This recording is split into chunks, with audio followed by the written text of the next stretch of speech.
Il est un moment de l'histoire de la ville. Un moment de cette histoire du Grand Quimper des années 60. Du moment où la petite commune de Quimper fusionne avec ses voisines. Donc il est un moment de cette histoire et donc un moment du développement de la ville.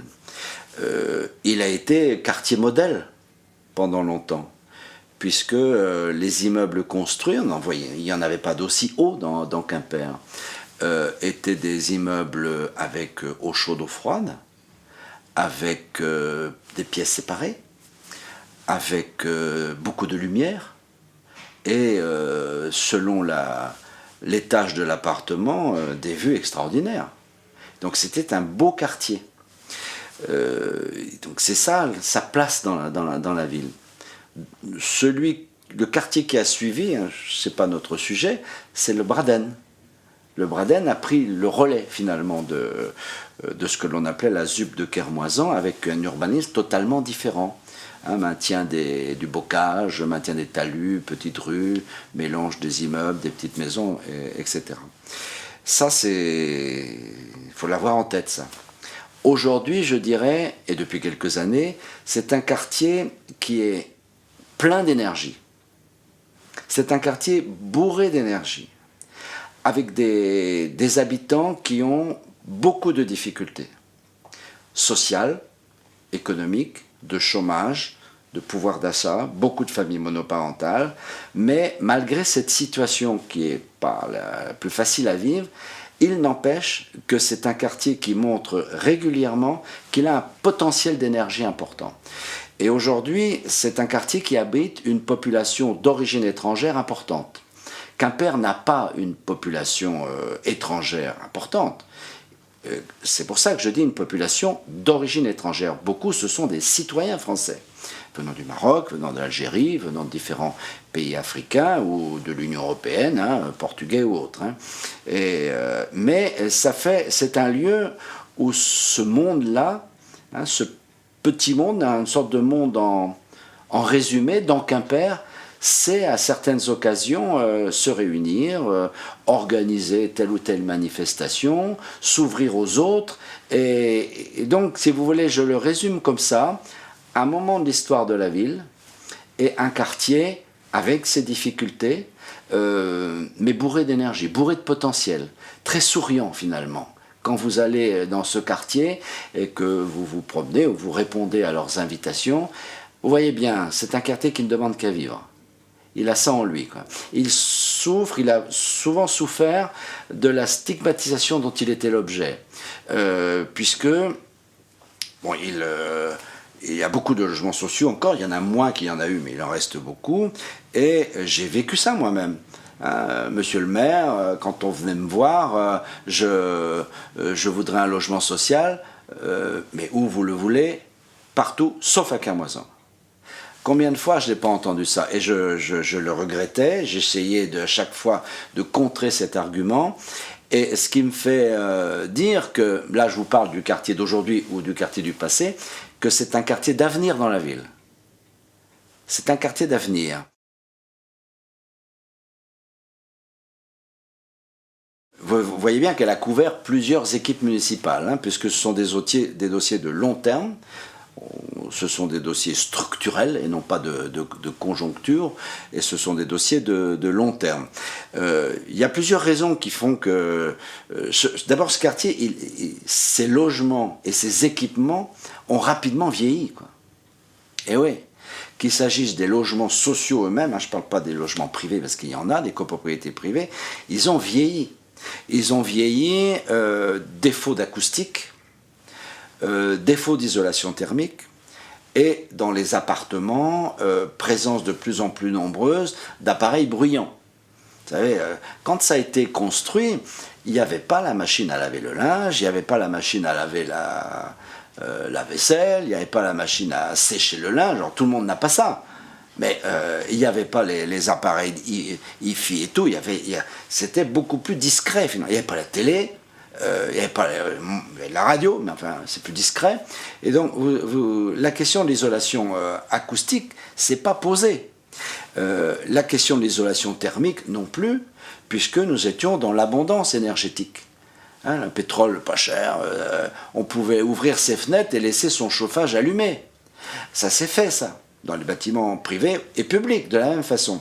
Donc, ces bâtiments ont beaucoup vieilli, y compris les bâtiments soit publics, comme nos écoles, et donc elles ont été aussi transformées, arrangées, soit la maison pour tous. Donc vous avez un vieillissement accéléré de ces équipements, constaté dans toute la France, hein, et notamment à Quimper. Brest, c'est pareil à Pont-à-Nézen. Bon, ça, c'était un phénomène général sur une quarantaine d'années environ. Bon, il fallait reprendre le quartier. En plus, l'idée a grandi, et c'est une bonne idée, de ne pas concentrer les logements sociaux dans le même endroit de la ville. Or, parce que, en réalité, ce que l'on appelait ces zones à urbaniser en priorité, les ZUP, ont eu comme politique, non, de concentrer dans un endroit le logement social. Bon, à l'époque, ça pouvait peut-être se comprendre, puisqu'il y avait de l'emploi, il fallait loger vite les ouvriers, beaucoup d'enfants de paysans en fait, hein, qu'il a fallu accueillir rapidement.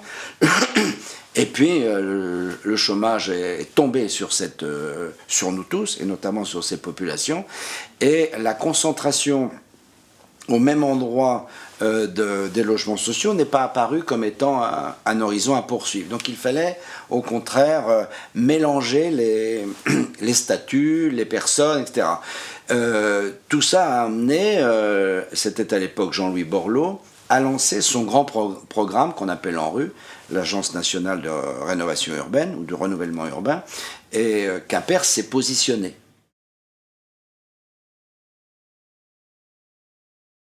Mais attention, l'urbanisme ne règle pas les questions sociales. Ça, c'est très important à le dire. C'est pas parce que vous avez un meilleur environnement urbain, ce que peut apporter la collectivité publique, que ça vous donne un emploi ou que ça améliore votre revenu. Attention, je pense qu'il y a parfois eu de la confusion entre croire que renouvellement urbain voulait dire, collectif, voulait dire amélioration sociale pour chaque foyer. C'est pas vrai, ça. Hein, il ne faut pas que les pouvoirs publics s'exonèrent en disant « bon, bah, j'ai fait l'ANRU, maintenant j'ai plus à m'occuper de la question sociale des habitants qui vivent dans ce quartier ». Ça, c'est pas vrai, ça. Il y a une dimension humaine et sociale à côté du renouvellement urbain et architectural. Hein. Bon, c'est bien l'économie d'énergie, c'est bien d'avoir des équipements publics, c'est bien d'avoir des parterres, du sport, enfin, tout ça c'est très bien. Mais attention, hein, c'est bien aussi d'avoir un emploi. Hein. Il y a les CUX là, qui existent toujours. Le nombre de sigles est impressionnant hein, dans l'administration pour s'y retrouver, les contrats de cohésion sociale. Donc c'est très important. Et le tissu associatif qui est plutôt vivant sur ce secteur, vivant en général dans Quimper, hein, en général en Bretagne d'ailleurs, pas que dans Quimper. Et celui-là est précieux. Parce que il y a une chose contre laquelle il faut dans nos sociétés lutter, c'est l'isolement, voire la solitude. Je ne confonds pas les deux. On peut très bien vivre seul, mais ne pas être isolé. À partir du moment où beaucoup de structures qui encadraient nos sociétés, y compris l'Église, hein, dans les années passées, se sont largement étiolées, que les familles sont aussi très, très éclatées, voire décomposées, hein, la structure associative, et je ne parle pas des partis politiques et des syndicats qui sont plutôt en mauvaise santé hein, dans la période, donc il est très important d'avoir ce tissu humain. Il faut regarder avec le tout en fait, il faut regarder le centre commercial, il faut regarder la maison des services publics, il faut regarder la maison pour tous, il faut regarder la maison de la petite enfance, il faut regarder le local musique, l'école de cirque, demain l'équipement de santé, enfin il y a un tout si vous voulez, et c'est comme si on cherchait, et ça m'a paru aussi dans la transformation de ce quartier. En fait, quelque part, c'est notre civilisation, nous, elle est bâtie autour du cœur du village, autour de la rue et de la place. C'est ça.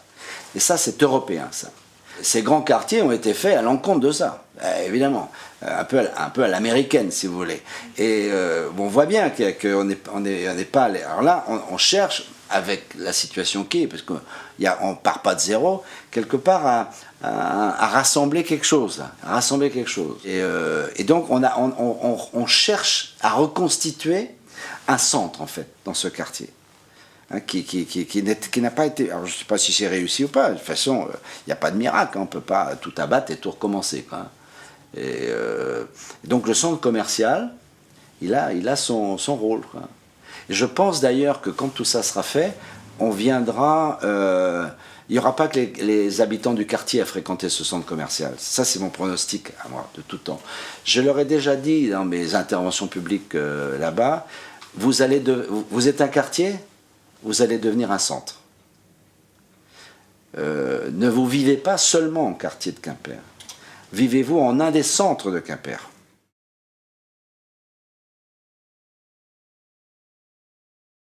Le maire, il doit avoir une vision de long terme de sa ville, tout en réglant les problèmes du très court terme. Et là, c'est un dossier de long terme. Il a été initié sous la municipalité d'Alain Gérard, essentiellement par l'action tenace de Marcel Ramonet. Moi, j'étais dans l'opposition et je soutenais ce dossier, et la personne qui s'en exprimait en notre nom de notre petit groupe, c'était Armel Ruguin. Donc il y a eu là, heureusement que ça arrive hein, dans les villes de temps à autre, qu'il n'y a pas de polémiques un peu stupides qui naissent, il y a eu une entente assez féconde, assez fructueuse, pour mener ce dossier à terme, quoi, sans jamais de polémique. Les villes disposent d'indicateurs, de statistiques, d'observatoires sociaux pour essayer de repérer, de faire un bon diagnostic finalement des difficultés sociales qui peuvent exister, ou des problèmes de sécurité par exemple qui peuvent exister dans tel ou tel quartier. Quoi. Et après, ils ajustent ou ils adaptent sa politique.